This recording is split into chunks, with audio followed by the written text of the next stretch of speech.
사도행전 32번째 시간이고요. 비시디아 안디옥에서의 설교라는 제목으로 말씀을 나누겠습니다. 사도행전 13장 13절부터 52절까지 긴데요. 그 중에 37절부터 39절까지만 37절에서 39절까지만 읽고 시작하도록 하겠습니다.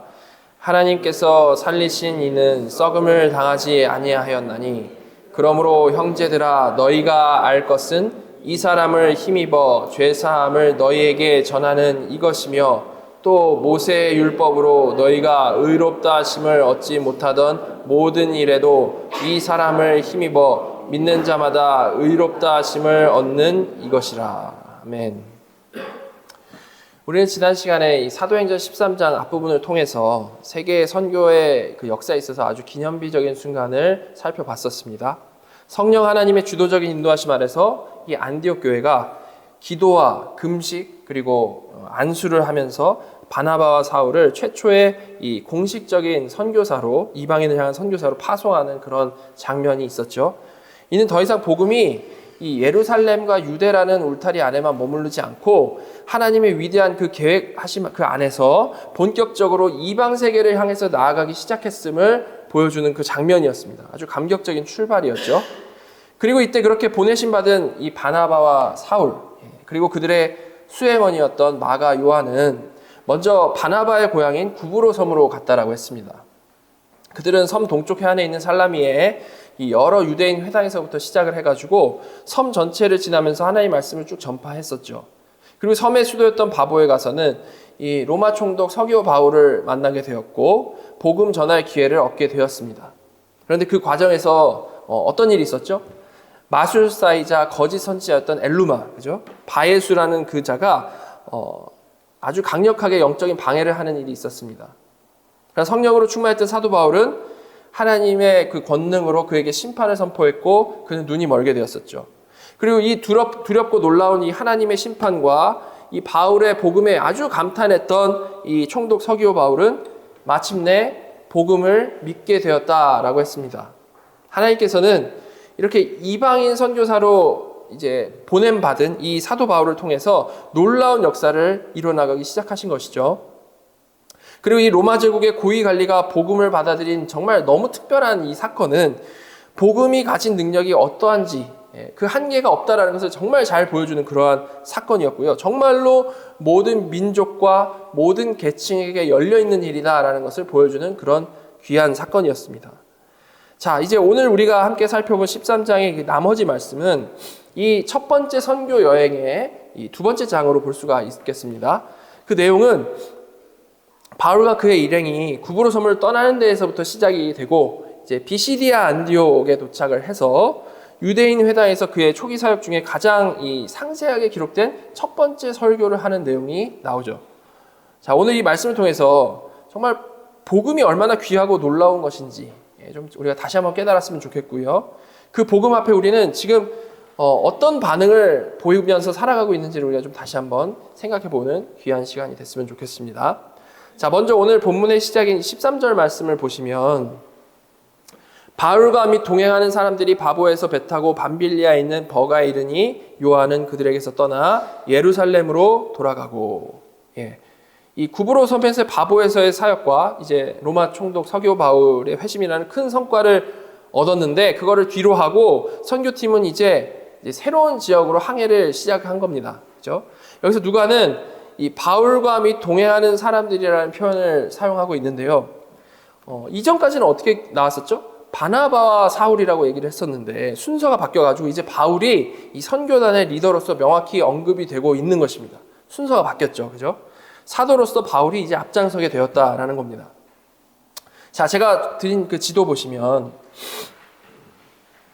그들은 이제 배를 타고 이 소아시아 남부 해안 지역인 밤빌리아에 속한 항구 도시 버가에 도착을 했습니다. 그죠? 근데 이거 버가에서 함께 동행했던 그 수행원 요한, 마가 요한이 그들을 떠나서 예루살렘으로 돌아갔다라고 나오고 있죠. 그죠? 여기서 뭐 누가는 그 이유를 구체적으로 얘기를 하지는 않습니다. 그러나 신학자들은 이것이 어떤 막 긍정적인 이유로 떠난 것이라고는 보지 않죠. 그렇게 떠난 이유가 앞으로 가야 할 길이 너무 이제 험난한 산길이기 때문에 뭐 지금은 험하기만 하지만 그때는 막 도적들도 많고 정말 위험했던 거죠. 그 길이기 때문에 그게 두려워서 떠났다라고 생각하는 분들도 있고, 어떤 뭐 고향에 대한 향수병 때문에 떠났다라고 생각하는 분들도 있고, 또 어떤 사람들 간에 마찰이 있어서 떠났다라고 생각하는 사람들도 있는데 정확히 안 나왔습니다. 근데 뭐 어떤 이유였던 간에 이런 중요한 순간에 그의 이탈은 분명히 선교팀에 어떤 큰 실망감을 줬겠죠. 그죠? 같이 힘을 합쳐가지고 나가도 지금 힘들 판에 누군가 이렇게 떠났다라는 건 좀 큰 실망을 줬을 겁니다.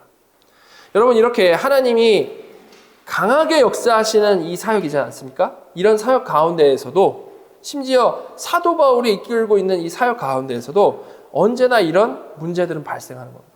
언제나. 그렇지 않을 수가 없는 거죠. 왜냐하면 이건 정말 죄 많고 부족한 사람들이 하는 일이기 때문에 거기에는 항상 문제가 따른다는 겁니다. 안타까운 일이죠.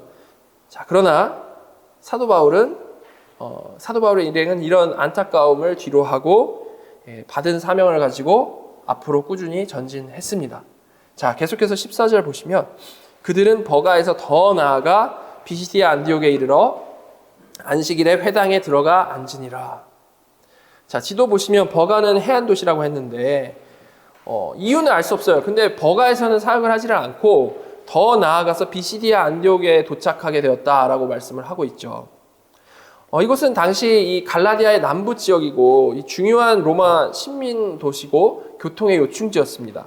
그런데 이곳은 해발 약 110m 정도 되는 그 고원지대에 있는 지역이었기 때문에 여기까지 가기 위해서는 정말 힘들었죠. 아주 험한 타우루스 산맥을 넘어가지고 가야 되는 정말 험난한 길이었다는 거죠. 그래서 사도 바울의 이 선교단은 여기까지 가기 위해서 분명히 매우 힘들고 위험한 여정을 지났을 것이라고 생각이 되는 겁니다. 바울이 나중에 고린도서에서 무슨 말을 했냐면 강의 위협과 강도의 위협을 경험했다라는 그런 설명을 하는 부분이 있는데요. 아마도 그 어려움을 지금 이 여정 가운데 겪었을 가능성이 높다는 겁니다. 여기가 그만큼 험한 지역이라는 거죠.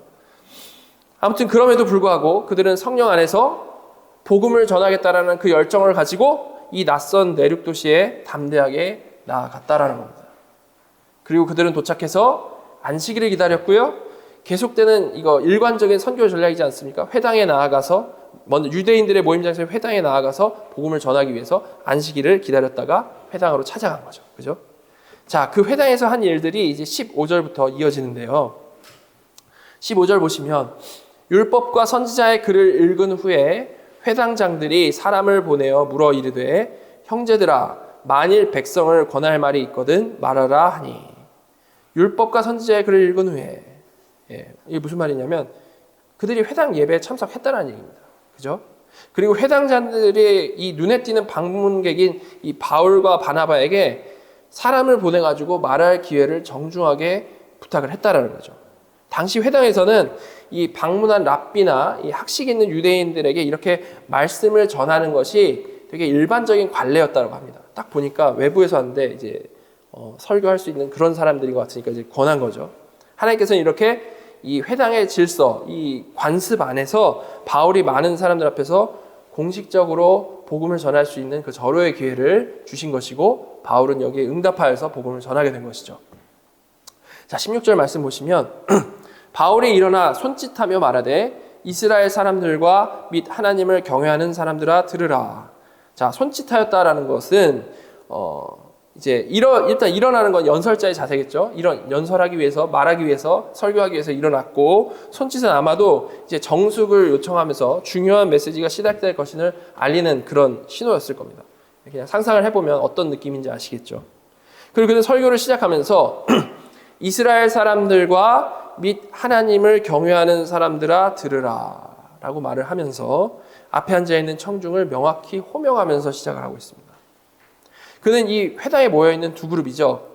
혈통적인 이스라엘 사람들과 유대교의 매력을 느끼고 함께 이렇게 앉아 있었던 이방인들, 하나님을 경외하는 사람들인데 이 사람들 모두를 딱 인식을 하고 그들 모두에게 동일하게 귀 기울이십시오라고 말을 한 거죠.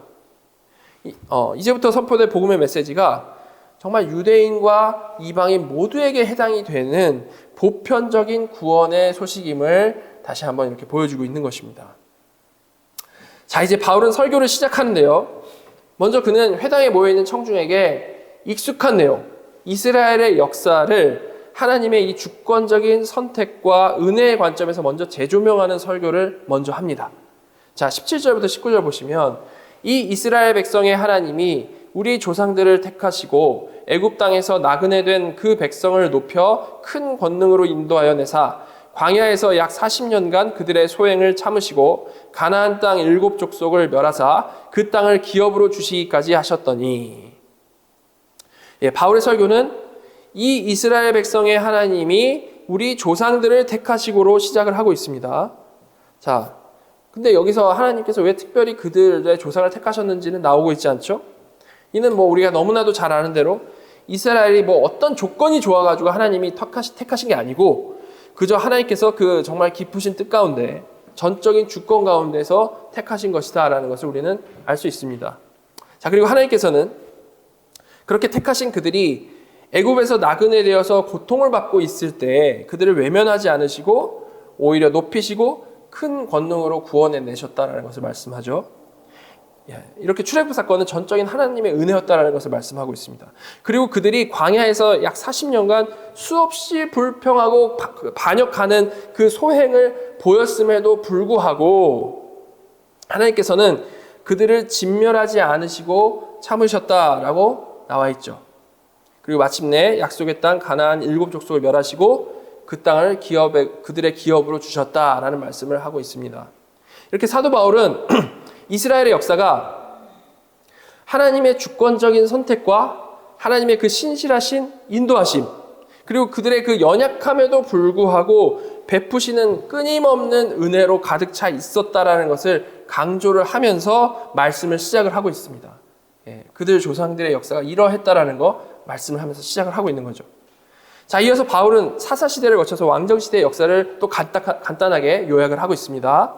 20절부터 22절까지 보시면 그 후 선지자 사무엘 때까지 사사를 주셨다니 그 후에 그들이 왕을 구하거늘 하나님이 베냐민 지파 사람 기스의 아들 사울을 40년간 주셨다가 패하시고 다윗을 왕으로 세우시고 증언하여 이르시되 내가 이새의 아들 다윗을 만나니 내 마음에 맞는 사람이라 내 뜻을 다 이루리라 하시더니, 가나안 정착한 이후에 하나님께서는 사사들을 통해서 이스라엘을 다스리셨죠. 그죠? 그러나 백성들은 하나님의 그 통치에 만족을 하지를 못했고 뭘 구했습니까? 세상 민족들처럼 눈에 보이는 왕을 구했죠. 그죠? 이게 어떤 문제가 있는 겁니까? 어떤 왕 자체를 구했다라는 것에 문제가 있는 게 아니고 근본적으로 하나님을 왕으로 인정하지 않으려고 했다라는 것이 문제가 있었던 거죠. 그죠? 그죠? 그럼에도 불구하고 하나님께서는 그래도 그들의 요구를 들어주셨습니다. 그래서 첫 왕으로 누구였습니까? 사울을 주셨죠. 그죠?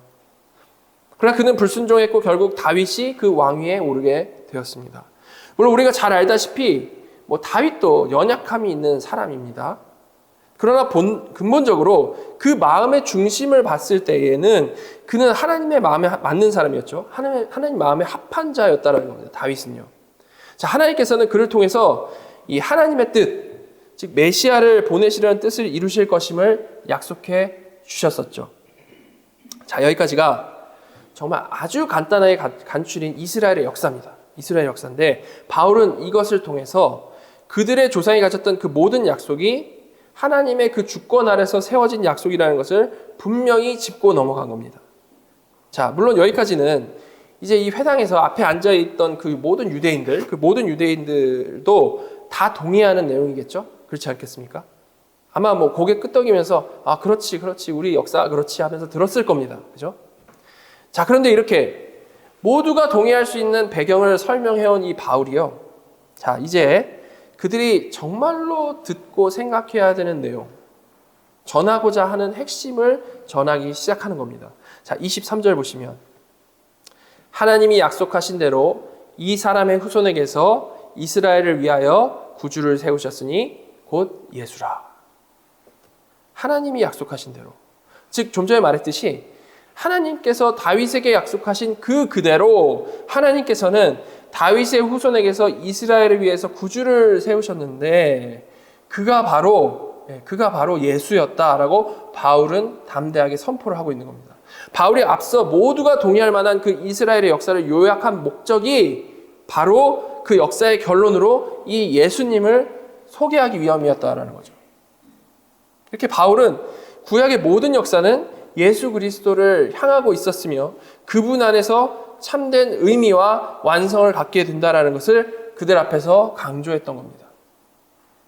자, 그리고 바울은 이어지는 이제 24절, 25절에서 예수님의 길을 예비했던 이 세례 요한의 증언을 통해서 예수님의 그 분명한 정체성을 다시 한번 강조합니다. 세례 요한은 자신이 그리스도가 아니고 자기 뒤에 오시는 예수님이 정말 그 그리스도신데 자신은 감히 신발끈을 풀 자격조차 없을 만큼 정말 비교할 수 없을 만큼 위대한 분이심을 아주 강조를 했고요.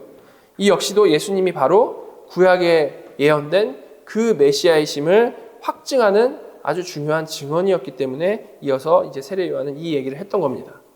자, 이렇게 예수님이 구약이 정말 한 목소리로 말하고 있는 그 메시아이심을 분명히 말한 바울은 이제 그 예수 그리스도께서 어떻게 그 구원을 이루셨는지 그 방식에 대해서 구체적으로 설명하는 겁니다. 즉 그분의 사역과 죽음 그리고 부활 사건에 대해서 증언을 하는 거죠. 구약이 다 그리스도를 가르친다. 구약이 다 예수님을 말한다라고 먼저 말해놓고 그럼 예수님은 뭘 하셨는지를 이제 얘기를 한다는 겁니다. 자, 이어진 26절부터 31절까지가 이 설교의 가장 핵심이라고 할 수 있는데요. 자, 먼저 26절부터 29절까지 보시면 형제들아 아브라함의 후손과 너희 중 하나님을 경외하는 사람들아 이 구원의 말씀을 우리에게 보내셨거늘 예루살렘에 사는 자들과 그들 관리들이 예수와 및 안식일마다 외우는 바 선지자들의 말을 알지 못하므로 예수를 정죄하여 선지자들의 말을 응하게 하였도다. 죽일 죄를 하나도 찾지 못하였으나 빌라도에게 죽여달라 하였으니 성경에 그를 가리켜 기록된 말씀을 다 응하게 한 것이라. 후에 나무에서 내려다가 무덤에 두었으나. 여기까지 일단 보시면 바울은 다시 한번 형제들아라고 부르면서 이 구원의 말씀이 바로 지금 여기서 듣고 있는 우리들에게 보내졌다라고 이제 선포를 하고 있는 겁니다. 너희가 들어야 될 말씀이다라는 거죠. 이 말씀이 누구를 향한 말씀인 것인지를 정말 다시 한번 집중력을 높여서 말을 하고 있는 겁니다. 잘 들으라는 거죠. 자, 그런데 앉아있는 그들보다 이 특권을 먼저 받았던 사람들이 있었죠. 예수님을 먼저 맞이했던 사람들이 있었습니다. 그들이 예루살렘에 사는 자들과 그들의 관리들인데 그들은 어떤 반응을 보였다라고 말씀을 하고 있습니까? 그들은 안식일마다 회당에서 메시아를 예언하는 그 선지자의 글을 읽었는데 그 말씀이 증거하는 예수님을 그들은 알지 못했다라고 말씀을 하고 있습니다. 물론 이들의 이런 무지는 단순한 정보 부족이 아니라 영적인 무지겠죠. 그래서 이런 무지 가운데 그들은 메시아를 알아보기는커녕 심지어 예수님으로부터 죽일 죄를 정말 하나도 찾지도 못했음에도 불구하고 로마 총독 빌라도에게 나아가 죽여달라고 끈질기게 요구했다라는 겁니다. 그리고 그로 인해 구약의 모든 예언을 다 이루신 예수님은 마지막으로 나무에 십자가에 달려서 죽으신 것이고 무덤에 묻히셨다라고 전하고 있는 겁니다.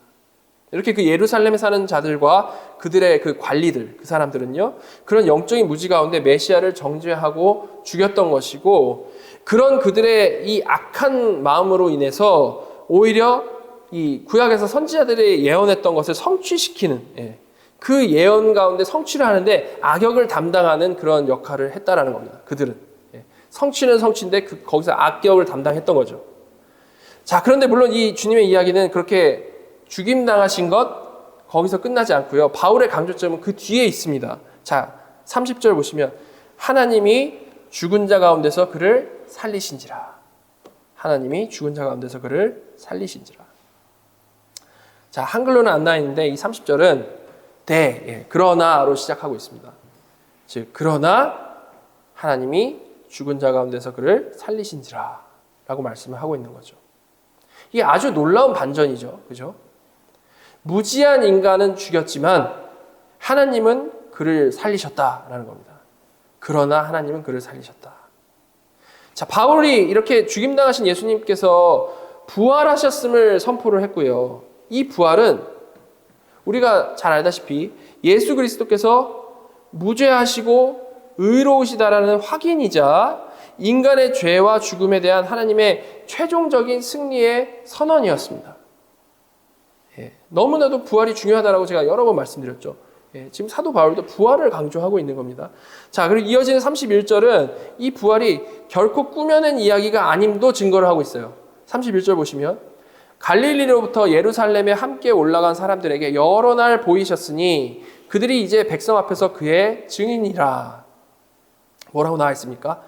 부활하신 예수님은 갈릴리로부터 예루살렘에 함께 올라간 사람들에게 여러 날 보여주셨다. 부활하신 그 모습을 보여주셨고 그 부활의 확실한 증인들이 그래서 거기에 있었다라고 강조하고 있죠.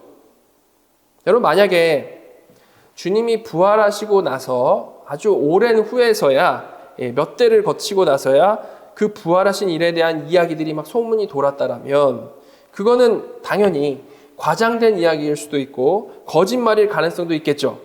그렇지 않겠습니까? 그래서 지금 바울이 전하는 메시지를 포함해서 이 초대교회에서 증거되고 있던 이 부활에 대한 증거는 주님이 부활하신 것을 두 눈으로 똑똑히 목격한 사람들이 도처에 살고 있던 시기에 전해진 말씀이었습니다. 따라서 만약에 주님이 부활하지 않으셨고 이것이 그냥 제자들이 막 지어낸 일이라면, 다시 말해서 그게 거짓말이었다면 사도들과 제자들이 돌아다니면서 그 메시지를 전할 수도 없었을 거고 기록할 수도 없었겠죠. 그게 거짓말이라면 진짜 무모한 거짓말을 한 겁니다. 그렇지 않겠습니까? 그리고 그들이 설령 있지도 않은 일 가지고 고집을 핀 것이었다라면 그런 이 소문에 불과한 말들과 억지스러운 이 주장들을 사람들이 막 복음으로 받아들이면서 폭발적으로 퍼져나간 일도 당연히 불가능했겠죠. 그죠? 그러나 주님의 부활과 승천은 제자들이 실제로 목격한 것이고 그 외에 너무나도 많은 증인들이 있었기 때문에 제자들은 그 사실을 그냥 본 그대로 가감없이 그냥 담대하게 전할 수가 있었던 것이고요. 이 사실은 그 시대에 놀랍게 퍼져나갈 수가 있었던 거란 말입니다. 이렇게 기독교 신앙의 핵심인 주님의 십자가에서 죽으심과 부활은, 죽으심과 이 부활은 그냥 믿는 자들만 동의하는 어떤 영적인 이야기, 동화 같은 이야기, 그런 게 아니고 역사적인 사건과 목격자들의 증언 위에 굳건히 서 있는 아주 사실적인 진리라는 거죠. 우리 시대는 그냥 종교는 그냥 감정적인 것이고 이 사실 여부와는 별로 상관없이 내 마음만 따뜻하게 해주면 된다라는 그런 맥락이 아주 강하게 있는데, 복음은 전혀 그런 게 아닙니다. 복음은 정말 명백한 증거에 기초한 역사적 사실이라는 거죠. 지금 사도 바울은 그냥 얼마 전에 있었던 사실을 갖다 전한 거란 말입니다.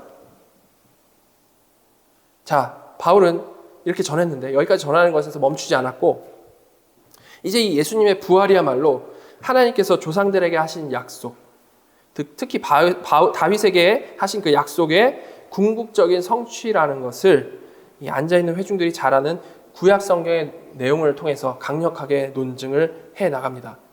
이게 복잡한 부분인데요. 제가 그냥 간단히만 설명하도록 하겠습니다. 먼저 32절, 33절 보시면 우리도 조상들에게 주신 약속을 너희에게 전파하노니 곧 하나님이 예수를 일으키사 우리 자녀들에게 이 약속을 이루게 하셨다 함이라. 시편 2째 편에 기록된 바와 같이 너는 내 아들이라 오늘 너를 낳았다 하셨고. 바울은 먼저 하나님께서 예수를 일으키심으로써 부활케 하심으로써 조상들에게 하신 약속을 우리 자녀들 곧 그들의 세대에게 이루셨다라고 먼저 선언을 하고 있습니다. 부활을 통해 약속이 성취됐다라는 것을 말씀을 하고 있는 거죠. 그리고 그 근거로 시편 2편 7절에 너는 내 아들이라 오늘 너를 낳았다라는 그 말씀, 구약의 말씀을 인용하고 있습니다. 여러분, 이 구절이 부활과 연결이 되고 있는데요. 이것이 잘 이해가 되십니까? 부활과 이 구절이 연결이 된다?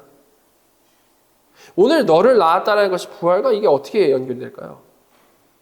자, 이걸 제대로 이해하기 위해서 먼저 이어지는 내용을 먼저 잘 살펴보도록 하겠습니다. 34절 보시면 또 하나님께서 죽은 자 가운데서 그를 일으키사 다시 썩음을 당하지 않게 하실 것을 가르쳐 이르시되 내가 다윗의 거룩하고 미쁜 은사를 너희에게 주리라 하셨으며. 바울은 예수님의 부활이 단순히 그냥 다시 살아나는 걸 소생이라고 하는데 소생이 아니고 다시 썩음을 당하지 않는 영광스러운 부활임을 주목을 했습니다.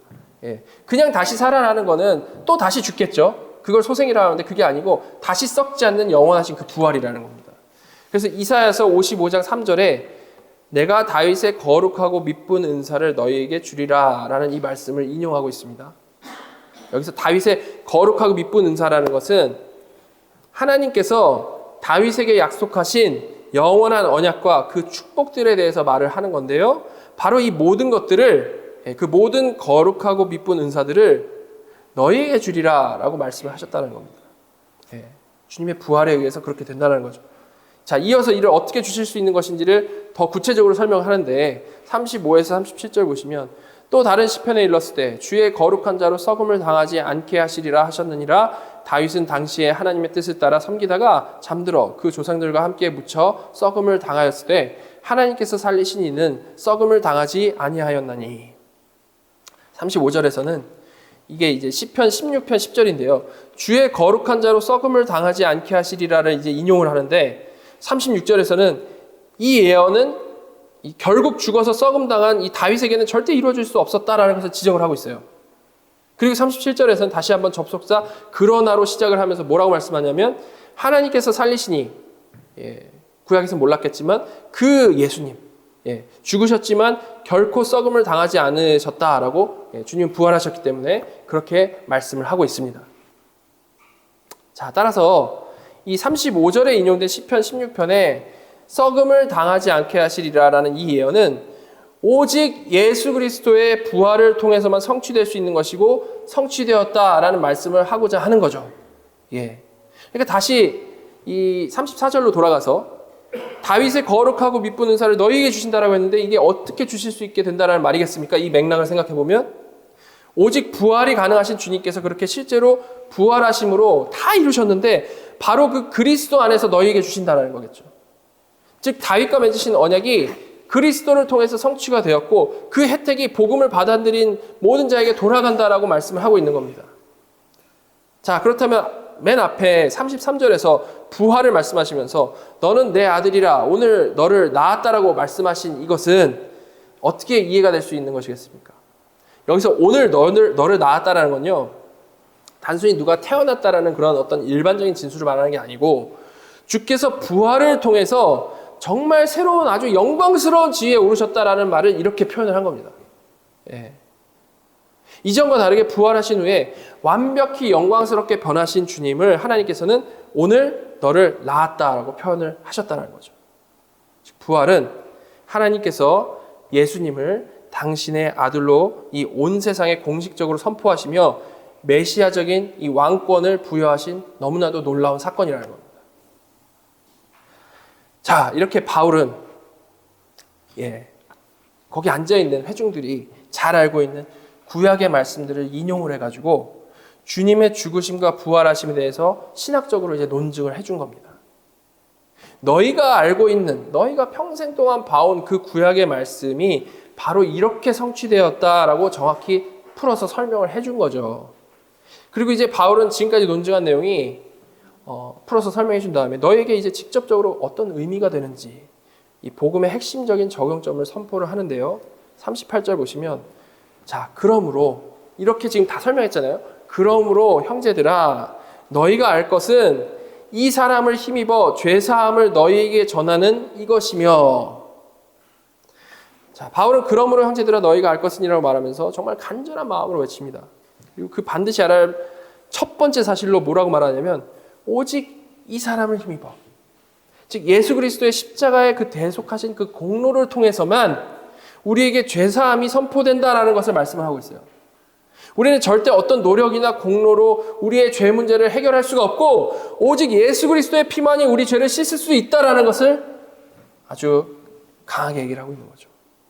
자, 그리고 두 번째로 알아야 할 더 놀라운 이 사실이 뭐냐면 39절에 있습니다. 또 모세의 율법으로는 그들이 잘 아는 모세의 율법이겠죠. 너희가 의롭다 하심을 얻지 못하던 모든 일에도 이 사람을 힘입어 믿는 자마다 의롭다 하심을 얻는 이것이라. 모세의 율법은 뭡니까? 우리의 죄를 드러내고 정죄할 수 있습니다. 그러나 결코 우리를 하나님 앞에서 그 모세의 율법 가지고 의롭다 선언해 줄 수는 없죠. 율법의 행위로는 그 누구도 하나님 앞에 설 수가 없는 겁니다. 그러나 놀랍게도 율법이 할 수 없었던 그 완전한 의롭다 하심을 바로 이 예수 그리스도의 공로에 힘입어서 뭐라고 나와 있습니까? 믿는 자마다 값없이 은혜로 얻게 된다라고 말씀을 하고 있는 거죠. 이것이 바로 오직 믿음으로 의롭다 여김을 받는다라는 이 복음의 핵심인 겁니다. 바울은 이렇게 구원은 정말 전적인 하나님의 선물이며 우리는 오직 그 믿음으로 그 선물을 받을 뿐이다 라는 것을 아주 분명히 그 유대인들 앞에서 말을 하고 있었던 거죠. 우리가 뒤에서 살펴보는 그 서신서에 나오는 내용과 아주 동일한 내용입니다. 오직 믿음으로 너희는 의롭다함을 받는다. 자, 바울은 이 놀라운 복음을 선포를 한 후에 마지막으로 이 복음을 거부하는 자들에게 임할 엄중한 심판을 경고를 하면서 간절하게 회개를 촉구하는데요. 40절과 41절입니다. 그런즉 너희는 선지자들을 통하여 말씀하신 것이 너희에게 미칠까 삼가라. 일러스되 보라 멸시하는 사람들아 너희는 놀라고 멸망하라. 내가 너희 때를 당하여 한 일을 행할 것이니 사람이 너희에게 일러줄지라도 도무지 믿지 못할 일이라 하였느니라 하니라. 자, 이게 하박국 1장 5절을 인용한 건데요. 하나님께서 행하시는 이 놀라운 구원의 역사, 즉 예수 그리스도를 통한 죄사함과 칭의라는 이 위대한 일을 너희가 듣고 너희가 보고도 그걸 멸시하는 사람들에게는 결국 놀라움과 멸망이 임할 것이다 라고 경고하고 있는 것입니다. 하나님께서 행하신 일은 정말 너무나도 놀라운 일이라서 많은 사람들은 듣고도 믿기 어려워할 수밖에 없고 어려우니까 이를 거부해서 많은 경우 멸시하는 쪽으로 나아가는 경우가 참 많은데 그러나 그렇게 마음대로 너희가 멸시할 수는 있겠지만 그 진리를 거부한 결과는 오직 영원한 파멸뿐이라는 거죠. 이 메시지를 통해서 바울은 청중에게 이 복음의 초청을 절대 가볍게 여기지 말라라고 말씀을 하고 있는 것입니다. 자, 이 바울의 너무 강력하고 논리정연하며 복음의 핵심을 명료하게 선포한 이 설교에 대해서 구약의 내용을 하나하나 다 인용하면서 설교한 이 내용에 대해서 비시디아 안디옥 사람들은요 어떻게 반응했을까요?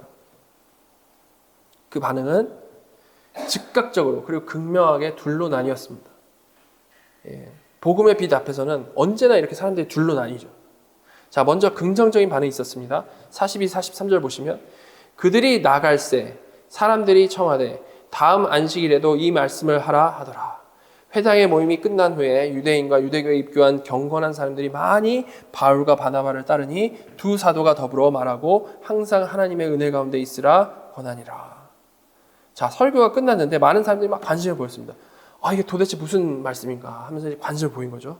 그래서 그들은 바울과 바나바에게 다음 안식일에도 이 말씀을 좀 해주십시오라고 간청했다라고 하고 있습니다. 회당 모임이 끝난 후에도 유대인과 유대교에 입교한 경건한 사람들, 하나님 경외하는 이방인들 중에 많은 수가 더 배우기 위해 가지고 바울과 바나바를 개인적으로 따라다녔다라고 말씀을 하고 있죠.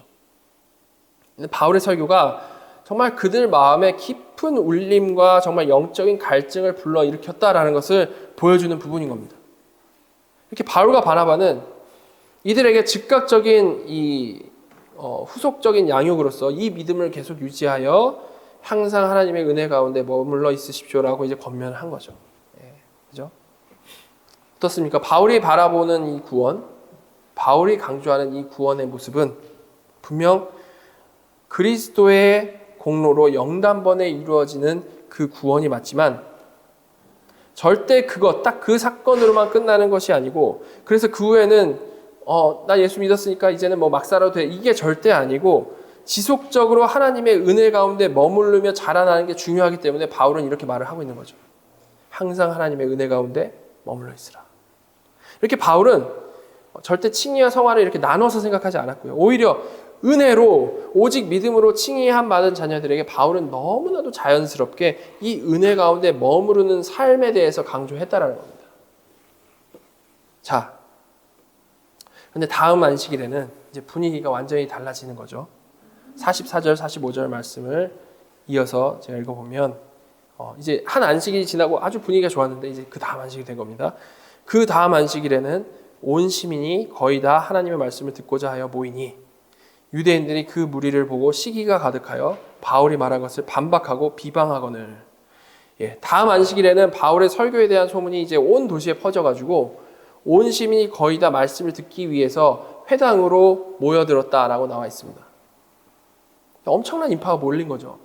정말 생전 처음 들어보는 말씀이다. 너무 귀한 말씀이다. 그래서 사람들이 막 모인 겁니다. 복음의 놀라움에 사람들에게 정말로 반응하는 모습이 보였다라는 겁니다. 그런데 언제나 정말 항상 그러는 것처럼 그렇게 복음이 흥왕하고 복음이 빛나면 빛날수록 그에 대한 반발은 언제나 거세지기 마련이겠죠. 그죠? 수많은 사람들이 몰려와서 이 바울의 가르침에 막 열광하는 것을 보니까 유대인들은 무슨 생각했겠어요? 또 종교적인 자신의 그 기득권과 영향력 뺏길까봐 두려워해가지고 시기심에 불타오른 겁니다. 쟤네들이 뭔데 저렇게 인기가 많아? 이런 거죠. 그리고 시기심은 자연스럽게 악의적인 행동으로 이어지게 된 겁니다.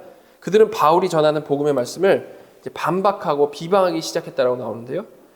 단순히 신학적인 반박만 한 게 아니고 비방했다. 뭡니까? 예수 그리스도와 그 복음을 향한 비방.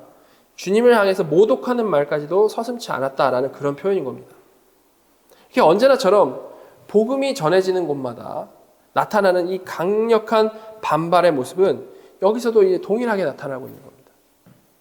자, 그러나 이러한 유대인들의 완강한 거부와 이 비방 앞에서 바울과 바나바는 결코 물러서거나 타협하지 않았죠. 오히려 그들은 더욱 담대하게 하나님의 구원 계획과 자신들의 사명에 대해서 선포를 하고 있습니다. 46절, 47절 보시면 바울과 바나바가 담대히 말하여 이르되 하나님의 말씀을 마땅히 먼저 너희에게 전할 것이로되 너희가 그것을 버리고 영생을 얻기에 합당하지 않은 자로 자처하기로 우리가 이방인에게로 향하노라. 주께서 이같이 우리에게 명하시되 내가 너를 이방의 빛으로 삼아 너로 땅끝까지 구원하게 하리라 하셨느니라 하니. 자, 바울과 바나바가 담대히 말했죠. 그들의 메시지는 분명했습니다. 무엇입니까? 간단히 말하면 하나님의 구원 계획에 따라 이 복음은 마땅히 먼저 너희 유대인들에게 전해졌지만 항상 그렇듯이 먼저 유대인에게 가서 전했지만 너희 스스로 영생을 얻기에 합당하지 않은 자로 자처해버렸기 때문에 이제 방향을 돌려서 이방인에게로 향한다. 이렇게 말씀을 하고 있는 거죠. 여러분, 물론 이거는 어떤 단순한 감정적인 반응은 아니었습니다.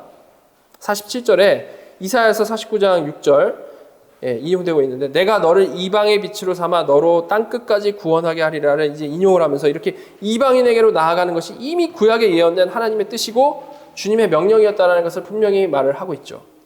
이방인을 향해 나아가는 것을 구약의 예언의 성취로서 말을 하고 있는 겁니다. 물론 이 가운데 유대인들은 또다시 악역을 맡게 된 거죠. 그렇죠? 그들의 거부가 하나님의 이 구원 계획 속에서 이방인에게로 나아가는 계기로 사용되었다는 겁니다. 얼마나 안타까운 일입니까? 그죠? 자, 이런 담대한 선언 안에서 반응은 이제 또다시 둘로 나뉘죠. 이거 듣고 회개하면 좋은데 반응은 또다시 둘로 나뉩니다. 48절, 49절. 이방인들이 듣고 기뻐하여 하나님의 말씀을 찬송하며 영생을 주시기로 작정된 자는 다 믿더라. 주의 말씀이 그 지방에 두루 퍼지니라. 자, 먼저 이제 좋은 쪽이죠. 이방인들은 듣고 기뻐하여 하나님의 말씀을 찬송했다라고 말씀하고 있습니다. 그들은 이 바울의 말씀을 통해서 우리에게도 구원의 문이 열렸구나. 자신을 향해서 나아갈 것이다라는 이 놀라운 소식에 대해서 감격했다는 거죠. 이방인에게 나아가겠다고 말씀하시니 너무 감사하다. 그죠? 그리고 누가는 여기에 이제 매우 중요한 신학적 설명을 덧붙이는데 뭡니까? 그 중에 영생을 주시기로 작정된 자는 다 믿더라. 여기서 작정됐다는 표현은 완료 수동 분사로서 하나님의 주권적인 선택과 예정을 아주 강력하게 시사하는 표현입니다. 즉 구원은 인간이 막 결단하기 이전에 영원 전부터 영생을 주시기로 작정하신 하나님의 주권적인 은혜의 결과이고 거기에는 지금까지 하나님의 백성으로 생각될 수 없었던 이 이들 모두가 포함될 수 있다는 사실을 보여주는 거죠.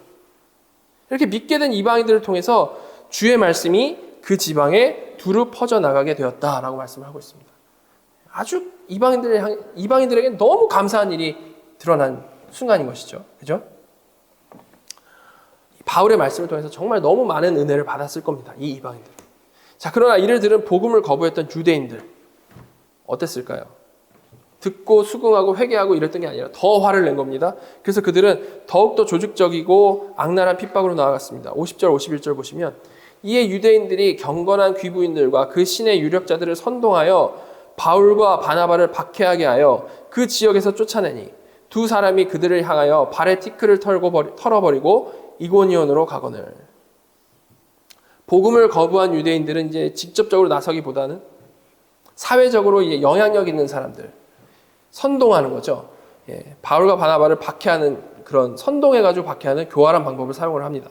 그들은 상류층 이방 여성들인 경건한 귀부인들과 그 신의 유력자들을 부추겨가지고 바울과 바나바에 대한 반감을 막 부추겼고 마침내 사도 바울 이 선교단을 그 지역에서 공식적으로 쫓아내게 되는 거죠. 자, 이런 핍박과 추방 앞에서 바울과 바나바는 어떻게 반응했습니까? 전혀 좌절하거나 포기하지 않았고 오히려 그들은 그 복음을 거부한 그 도시 사람들을 향해서 발에 티끌을 털어버리고 다음 선교지인 이고니온으로 갔다라고 나와 있습니다. 발에 티끌을 터는 이 행위는 예수님께서 말씀하신 것인데 그들의 불신앙에 대한 책임을 그들 자신에게 돌리고 더 이상 그들과 영적인 관계를 맺지 않겠다라는 상징적인 선언을 하는 표현인 겁니다. 우리는 물론 디모데후서에 나온 말씀 제가 여기 써놨는데요. 때를 얻든지 못 얻든지 복음을 전해야 맞고 거기 나온 대로 오래 참고 경책하고 경계하고 권하는 사역을 해야 마땅합니다. 디모데후서에 나온 이런 모습이 우리의 기본적인 모습이어야 마땅하죠. 자, 그러나 오늘 본문에서의 상황처럼 사람들이 복음을 전하는 자를 향해서 악한 의도를 가지고 적극적으로 방해하는 이런 경우에는 그냥 거기서 무조건 버티는 게 능사가 아니라는 겁니다. 그런 경우에는 주님이 가르쳐 주신 대로 그리고 이 51절에 나온 대로 발에 티끌을 털어버리고 즉 미련 없이 그 핍박의 현장을 떠나서 하나님께서 예비하신 새로운 사역지로 발걸음을 옮기는 게 맞다는 거죠.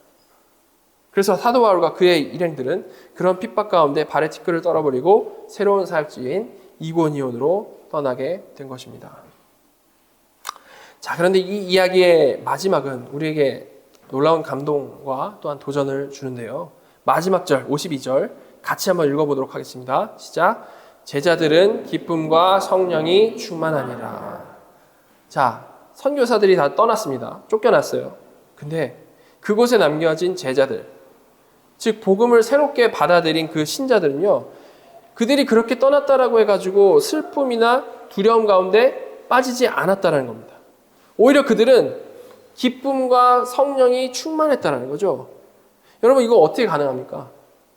이것이야말로 정말 세상이 줄 수 없고 알 수도 없는 정말 오직 성령 안에서만 누릴 수 있는 정말 초자연적인 기쁨과 능력인 거죠. 이 상황 가운데서 기뻐할 수 있다는 것은. 사도 바울 일행이 떠난 후에 한번 상상해 보시기 바랍니다. 그 사도 바울의 일행이 떠났어요. 그 후에 그들은 분명히 더 큰 핍박과 어려움 가운데 놓였을 겁니다. 그렇지 않겠습니까? 아마도 복음을 받아들인 그룹이 더 커질 것에 염려를 해서 초기에 뿌리를 뽑아버리려는 시도가 있지 않았겠습니까? 리더들도 다 없어진 상황에서. 그러나 그들은 성령님이 주시는 그 구원의 감격과 위로 그리고 하늘의 소망으로 아주 충만했기 때문에 오히려 그 가운데서 기뻐할 수 있었다라는 겁니다. 그들은 자신들이 걷는 이 길이 비록 고난의 길이지만 부활하신 주님께서 함께 하시는 아주 영광스러운 길이었다라는 것을 이제 확신을 한 거죠. 진정으로 거듭난 성도들의 이 복된 모습을 우리가 여기서 볼 수 있다는 겁니다. 자, 오늘 우리는 이 험난한 산맥을 넘어서 도달한 비시디아 안디옥에서의 바울 사역에 대해서 우리가 좀 살펴봤습니다. 여기서 바울은 유대교 회당에서 그들이 이미 가지고 있던 이 구약적 지식에 근거해가지고 그 성취로서의 복음을 전했죠. 그죠? 너무나 정교하고 적절한 설교를 했습니다. 구약을 잘 알고 그 말씀을 하나님의 말씀으로 믿고 있는 사람이라면 이 설교의 논리를 따라가게 될 때에 믿지 않을 수가 없겠다라고 생각될 수가 있는 거죠. 그렇죠? 그러나 여러분, 이 결과가 어땠습니까? 결과.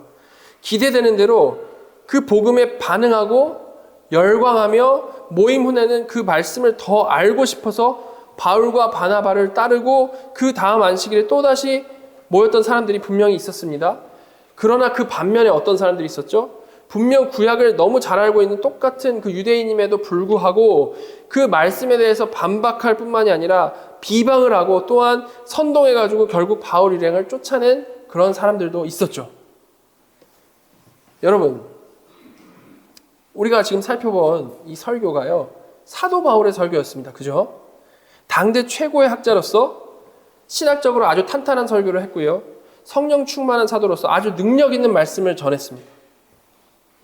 근데 그럼에도 불구하고 복음을 전하니까 그 결과는 양과 염소로 아주 극명하게 나뉘었다는 겁니다.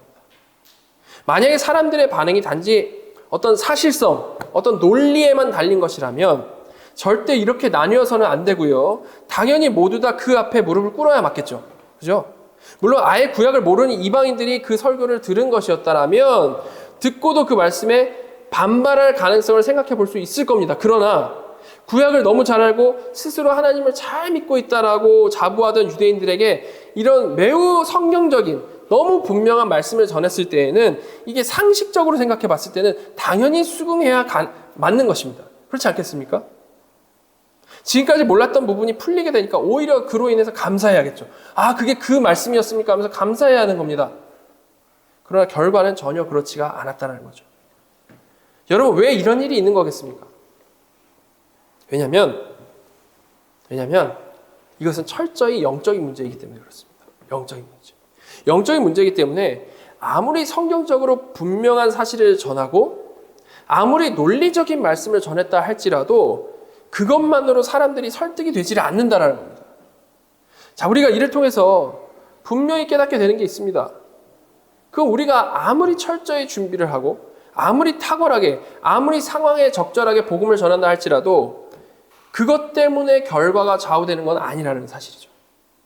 여러분, 우리가 아무리 잘해도 사도 바울을 넘어설 수 있겠습니까? 아니, 심지어 주님이 말씀을 전하셨을 때도 어땠습니까? 소위 정말 하나님 잘 믿는다고 자부하던 그 수많은 유대인들이 반발했고 결국 십자가 처형까지 간 거죠. 우리가 이를 생각한다면 정말로 절대로 우리의 능력 때문에 우리의 어떤 노련함 때문에 그 결과가 달라지는 것이 아니다라는 사실을 우리는 분명히 알 수 있는 겁니다. 자, 그럼에도 불구하고 우리가 복음을 전하는 상황이 올 때 실제로 어떤 생각을 자주 하곤 하죠? 자신을 돌아보면서 나는 아직 성경적 지식이 너무 없어서, 너무 나는 말을 못해서, 너무 나는 교리적으로 약해서 지금 나는 전할 수 없다. 지금 아직은 내가 때가 아니다. 이런 생각을 참 많이 합니다.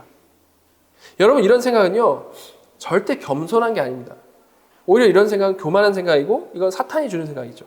왜 그렇습니까? 왜냐하면 주께서는 이렇게 말씀하셨기 때문이죠. 우리가 너무나도 잘 아는 주님의 지상 명령입니다. 같이 한번 읽어보죠. 마태복음 28장 18절부터 20절입니다. 시작. 예수께서 나와 말씀하여 이르시되 하늘과 땅의 모든 권세를 내게 주셨으니 그러므로 너희는 가서 모든 민족을 제자로 삼아 아버지와 아들과 성령의 이름으로 세례를 베풀고 내가 너희에게 분부한 모든 것을 가르쳐 지키게 하라. 볼지어라 내가 세상 끝날까지 너희와 항상 함께 있으리라 하시니라. 여러분, 이 주님의 마지막 말씀 가운데 너희의 그 능력에 의해서 좌우되니까 정신 똑바로 차리고 정말 잘해야 된다 라거나 좋은 결과를 너희가 진짜 어떻게든 이뤄내야 된다라는 그런 말씀이 있습니까? 전혀 없죠. 그냥 모든 민족을 제자 삼고 세례를 베풀고 분부한 모든 것을 가르쳐 지키게 하라라는 그 명령만 있을 뿐입니다. 그리고 정말 중요한 것은 그렇게 명령하실 때 그 근거를 뭐라고 하셨냐면 하늘과 땅의 모든 권세를 내게 주셨으니, 우리에게 내게 주셨으니가 아니고 주님이 내게 주셨으니라고 한 겁니다. 주님께 모든 권세가 있으니까 그러므로 너희는 가서 내가 명령한 것을 하라라고 말씀하시는 거죠.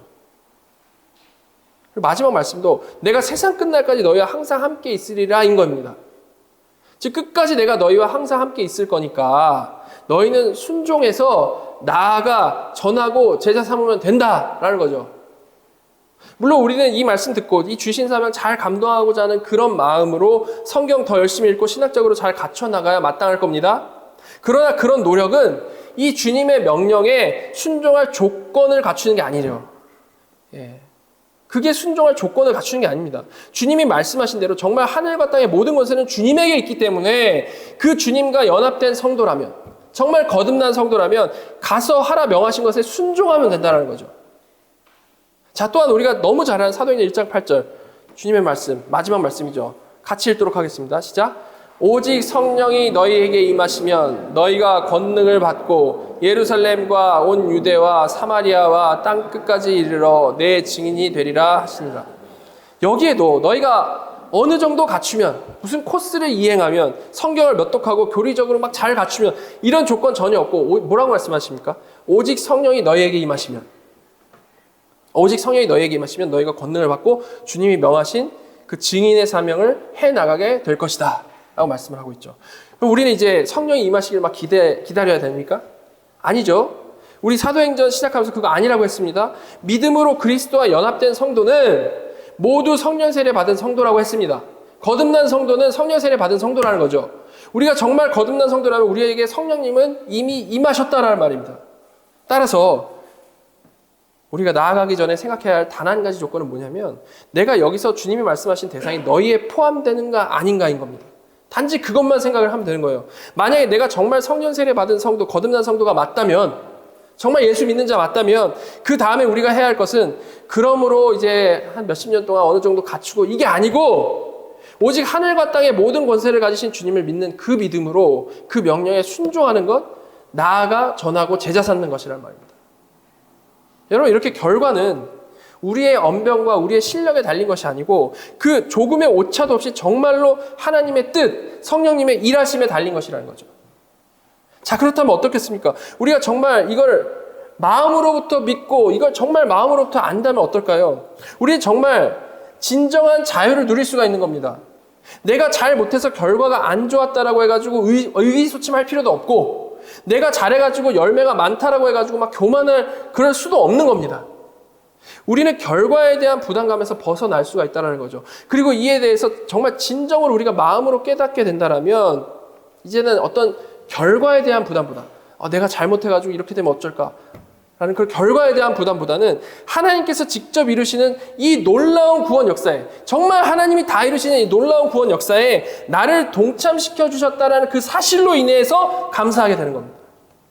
점점 마음이 변하기는 하나님께서 명하신 일을 이거 어떻게 하지? 부담을 가지고 해나가야 된다는 그런 마음에서부터 변화되어져 가가지고 하나님 아버지께서 나에게 이런 일들을 통해서 지금 가장 복된 시간을 나에게 경험하게 해주신다라는 그 생각으로 점점 바뀌어지는 거죠. 그렇지 않겠습니까?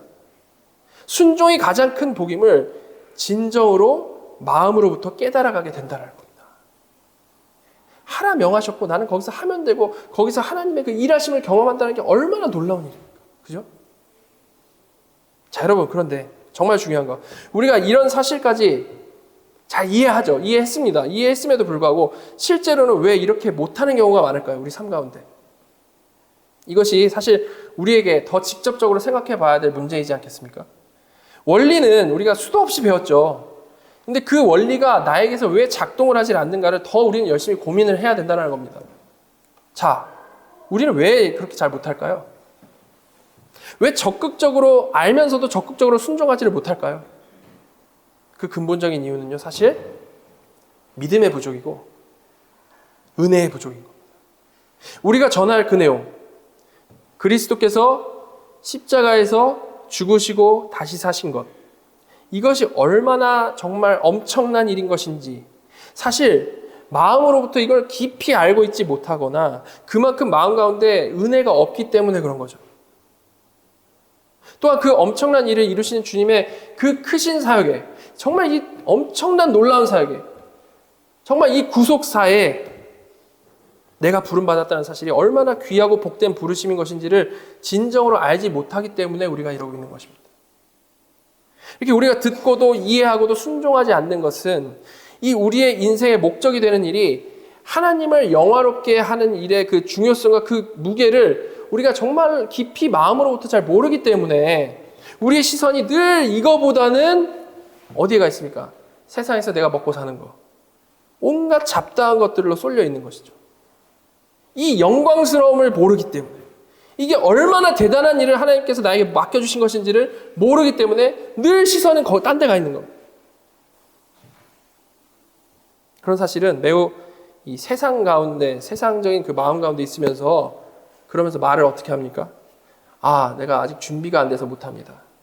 아직 나는 그걸 할 만한 역량이 안 돼서 못합니다. 아직 몰라서 못하겠습니다. 라는 걸 핑계만 대면서 하나님이 주신 귀한 인생을 10년, 20년 계속해서 허비하고 있는 겁니다. 여러분, 주께서 명하신 그 복된 길, 우리가 정말 실제로 걸어 나가기 위해서 정말 내 인생이 창조하신 그 하나님의 뜻에 맞는 인생이 되고 진정으로 내 인생이 정말 복된 시간들로 채워져 나가기 위해서 다른 것이 아니라 정말 다시 십자가 앞에 나아가시기를 바랍니다.